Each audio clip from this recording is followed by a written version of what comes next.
We welcome in the great Dana White, president for the UFC. Got a big fight, ABC. Obviously, Dustin Poirier, we know that he's getting ready to go against Conor McGregor, but we got a big fight on network television this Saturday. Talk to me about what this means to you, Dana, to have this event on ABC. Yeah, let me start as a fan first. As a fan, it's so huge for me. I'm one of these guys that grew up watching ABC's Wide World of Sports, and you're talking Muhammad Ali, Sugar Ray Leonard, the list goes on and on of all the greats in boxing that fought on ABC. So for the UFC to be on ABC and for these kids to be able to showcase who they are and what they have on Saturday night, it's very important to me. You were the first back in action because ultimately that's what we have to defer to. We saw the NBA have a bubble in Orlando, no positive test whatsoever. Even though that wasn't necessarily initially the case with you guys, you still moved full steam ahead. What do you believe it did for the sport of the UFC? Yeah, it took it to a whole nother level. I mean, we broke every record we have last year except for Live Gate. Our social media following went through the roof. Our viewership on ESPN was up 30%. Our pay-per-views were selling like crazy. I mean, just our merchandise, our Fight Island merchandise, we sold more Fight Island merchandise during that period than we did all of 2019 merchandise. Mm-hmm. And the list just goes on and on. Educate folks about how specifically you got through it. What was it that you did that ended up making you so successful during a global pandemic? How'd you get through it?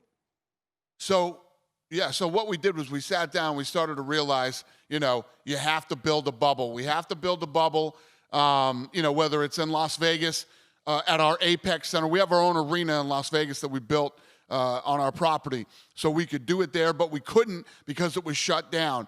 So then we started going state by state. And Florida was open to having sporting events there with no fans. So we started figuring out testing. What is the best type of testing? How many times do we have to test somebody to know that they're negative? How do we keep people separated, inside this bubble until the fight happens?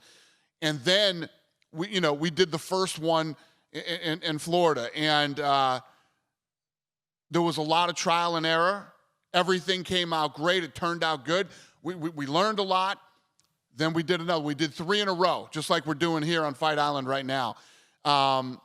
Then the problem became, this is great that we have Florida, but how are we going to do international fights? There's a lot of countries that aren't allowed to fly to the United States, so we started looking at islands. Mm-hmm. And I'm trying to remember this island that we talked to that Mike Tyson called me and told me about. And I can't remember what the name of it was, but anyway, we were talking to Abu Dhabi already. They said, listen, we shut down Yas Island. Yas Island is closed. That place would make a perfect bubble. So then the island talk started.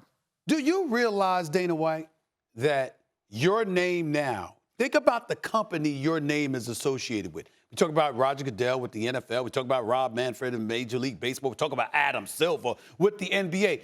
You now mention Dana White in the same breath as those leaders over respective sports. How does that make you feel? Well, I appreciate it. Listen, I've been fighting for 20 years for, people to see this sport and understand the type of athletes that we have here at the UFC and to respect the sport. And, to hear that we're finally getting it, it means a lot to me. You're feeling good about your sport right now. We know the mega attraction that is Conor McGregor. Is there somebody else? Is there a few other people that you want to mention that you don't think is getting enough shine? This would be the opportunity to mention them, Dana. Well, that's funny you say that because actually through the pandemic, a lot of these kids that were fighting all the time, like Kevin Holland, this kid fought 5 times in 2020, and he's a rising star for us right now. A lot of kids got some shine during that pandemic. So, yes, I think going into this year, if the Conor McGregor that we're dealing with right now stays, on course and does what he's supposed to do, we could see Conor 2 or 3 times this year. What's the best division in the sport in your estimation? The best division. The best what?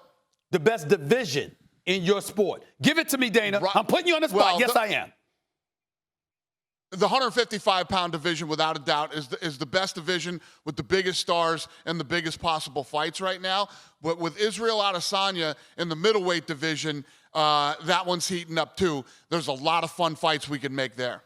When you talk about Conor McGregor, is there somebody, I'm talking strictly box office appeal, is there somebody that could come close to really ingratiating himself and magnetizing the audience out there for the UFC to the degree that he is? Is there anyone that comes close to him right now? Not right now. There is another one out there. We haven't found them yet, but they're coming. Every time somebody gets to the point where they're going away, it's just like clockwork. Somebody new always pops up. Conor McGregor has been a massive star for us. Big crossover guy, not just in the United States, but what he's done for us, in the UK, throughout Europe, Australia. This kid is a massive superstar. Couple of more questions before I let you get on out of here, Dana. You know what? You were the first to really get sports back in vogue, get guys back into to competing. When do you anticipate fans will be allowed back to watch you guys perform? When do you see that? What's your vision with that? It's a great question.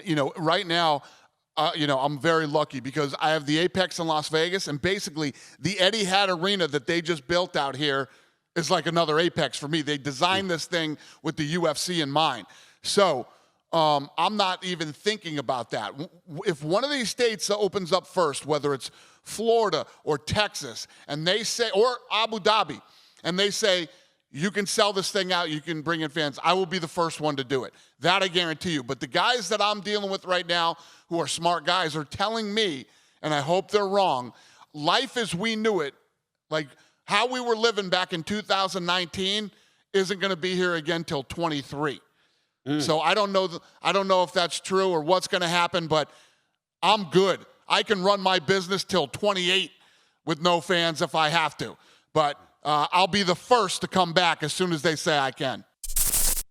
Thanks for watching ESPN on YouTube. For live streaming sports and premium content, subscribe to ESPN+.